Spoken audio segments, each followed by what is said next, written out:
জিয়া রহমানের নামাজে জানাজা রেকর্ড ব্রেক হয়নি এখন। এই দুনিয়াতে আমি যে অবস্থা দেখতেছি, আমার মনে আল্লাহ বেগম খালেদা জিয়া কোনো কারণে যদি মৃত্যুবরণ করে, উনি আখিরাতে এই সম্মান থাকে নাকি? এই চাইতে আমরা নিজেরা গর্ববোধ করি। জিয়া রহমানের নামাজে জানাজা রেকর্ড ব্রেক হয়নি এখন।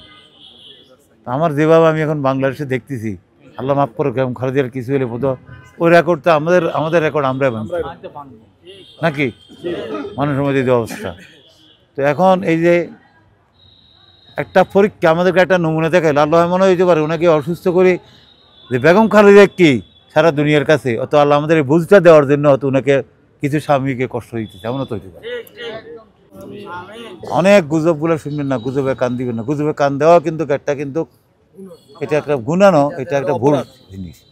কারণ আপনি না দেখি, না শুনি, না শিওর না একটা কথা কেন মন্তব্য করি?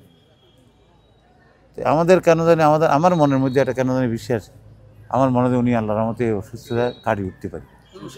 মানুষের এত দোয়া খায়, এত মানুষ খায়, আর যদি ফয়সালা যদি আল্লাহর তরফ থেকে আমার কিছু করার তো নেই। কারণ আমাদের এখান থেকে আমরা যারা আছি, আজকে আছি কালকে সকালে আমাদের তো একজন আল্লাহ ইচ্ছে করে তো হইতে পারে। কার কত হয়, কার কতদিন বাঁচবে এটা আল্লাহর কাছে নির্ধারিত আছে।